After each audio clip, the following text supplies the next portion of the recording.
मैंने सिलेबस लिया, सिलेबस मेरे सामने है और सिलेबस के सामने से मैं क्या करूंगा कि जैसे मान लो हिंदी है, संस्कृत है, संस्कृत का मैंने पेपर देखा 2021, 2018, 2012, 2016, मेरे सामने ये आया है, उच्चारण स्थान से लगातार प्रश्न आ रहा है, समय ज्ञान से लगातार प्रश्न आ रहा है, संख्या से लगातार प्रश्न आ रहा है, माहेश्वर सूत्र से लगातार प्रश्न आ रहा है, स्वर व्यंजन से प्रश्न आ रहा है, उपसर्ग से प्रश्न आ रहा है।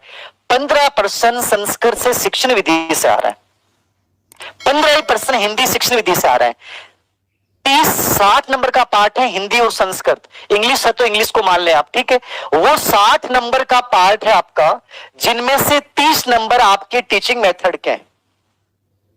टीचिंग मेथड के मैंने 2012, 2016, 2018 और 2021 के सभी पेपर को मैंने अभी देखा। देखने से मेरे सामने आया कि केवल कोई नया प्रश्न नहीं पूछा गया, सभी ओल्ड एग्जाम के क्वेश्चन पेपर पूछे गए, ओल्ड एग्जाम के क्वेश्चन पेपर पूछे गए।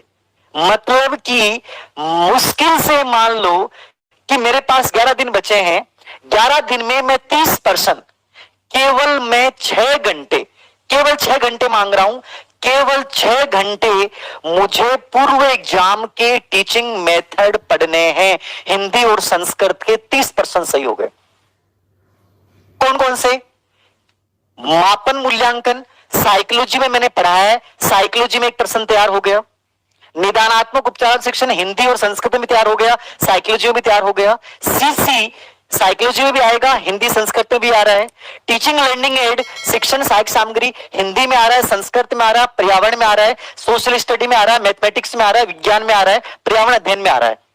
सब में तैयार हो गया, एक प्रश्न तैयार हो गया। अच्छी पाठ्य पुस्तक के अच्छे शिक्षक के गुण, बिना पढ़े चले जाना, उत्तर सही हो जाएगा। शिक्षण सूत्र साइकोलॉजी में भी है, वहां भी है, हिंदी में भी है, संस्कृत में भी है, एसएसटी में भी है, सब में है।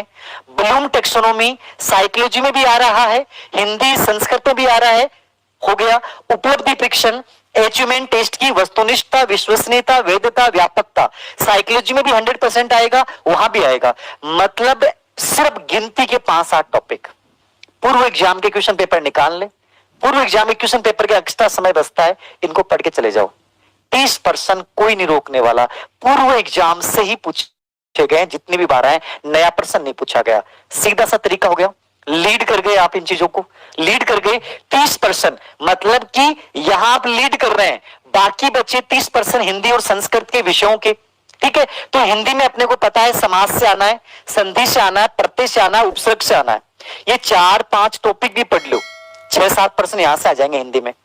बिना पढ़े जाओगे तो भी सही कर दोगे। मैं देख रहा था विलोम के उनके शब्द, सही वाक्य रचना, बिना पढ़े जाओगे तो भी सही कर दोगे गद्यांश वालों से। इतना वर्कलोड क्यों ले रखा है, इतना प्रेशर क्यों ले रखा है? एक बार टास्क एनालिसिस करो ना कि सर इसी से प्रश्न आ रहा है, मैं क्या प्रायोरिटी तैयार करो। प्राथमिकता तैयार हो जाएगी तो कोई भी कंपटीशन को क्रैक करने के लिए बहुत ज्यादा समय नहीं देना है, कम समय में बेटर हो सकता है, याद रखना। मैंने कहा चीजें तैयार कर लो। सीसी में मतलब मेथड के मैंने टॉप बिंदु निकाल दी कि मैं मुश्किल से 5 घंटे में पूरे मेथड के प्रश्न सही कर सकता हूं यदि पूर्व एग्जाम क्वेश्चन पेपर देख लिए। हिंदी में समास, संधि, प्रत्यय, उपसर्ग इनको ढंग से तैयार कर लिया, इनके नियम समझ लिए, कोई बड़ी बात नहीं है। मैं फिर कह रहा हूं ये चीजें आप सिर्फ एक दिन में भी कर सकते हो। एक सब्जेक्ट को संस्कृत में उच्चारण स्थान, माहेश्वर, समय स्थान, स्वर, व्यंजन, उपसर्ग, इनको ढंग से देख लिया, इनसे प्रश्न डेफिनेटली आएगा। मतलब कहां से प्रश्न लगातार आ रहा है, उन टॉपिक्स को शानदार तरीके से तैयार करो। ये प्रायोरिटी है। जब मैं विज्ञान पढ़ रहा हूं, साइंस पढ़ रहा हूं, तो मैं टीचर के साथ डिस्कशन कर रहा था आज कि सर विज्ञान मुझे पढ़ना है और लास्ट टाइम एग्जाम के 5 दिन बच गए, मुझे विज्ञान में क्या पढ़ना चाहिए? तो तुरंत निकल के आ गया बायोलॉजी में सूक्ष्म जीव, पादप, रोग, भोजन, अंतःस्त्रावी ग्रंथि और कोशिका, इन सब से लगातार प्रश्न आ रहा है। तो बायोलॉजी में 6 टॉपिक पढ़ ली, बाकी छोड़ दी। फिजिक्स में प्रकाश, ध्वनि, बल, कार्य, सौर मंडल, इनमें से 5% जरूर आएंगे, प्रकाश, ध्वनि, बल, कार्य, सौर ऊर्जा। केमिस्ट्री में परमाणु के सिद्धांत, अम्ल, क्षार, कोयला, पेट्रोलियम, प्राकृतिक गैस, कार्बन डाइऑक्साइड, रेसे, प्लास्टिक, इनमें से प्रश्न लगातार रूटीन हो रहा है। अब इन टॉपिक्स यही एसएसटी में करना है कि मुझे पता है कि कला संस्कृति का सबसे बड़ा रोल है रिट में, एसएसटी में, तो मैं कला संस्कृति वाला पार्ट अच्छे से पढ़कर चला गया।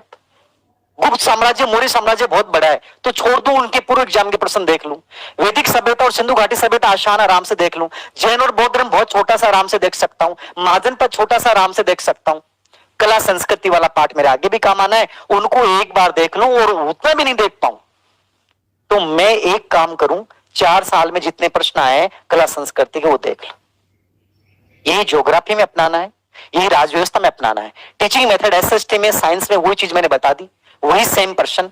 मापन, मूल्यांकन, ब्लूम टेक्सोनोमी, उपलब्धि परीक्षण, शिक्षण सहायक सामग्री, एक पाठ्य पुस्तक की विधि और समाज विज्ञान की प्रमुख विधियां। पूर्व एग्जाम के प्रश्न पत्र देख लो।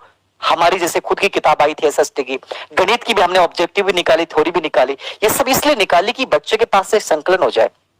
यदि इतना तुम कर सकते हो ना, तो कंपटीशन इतना बड़ा नहीं है कि तुम्हें डरा दे। याद रखना, अपने आप को इतना कमजोर मत बनाओ। तुम्हारे सब में बेटिंग स्टाइल है, लर्निंग स्टाइल है, लेकिन कहीं ना कहीं अनावश्यक प्रेशर क्रिएट कर रहे हो। याद रखना, उस प्रेशर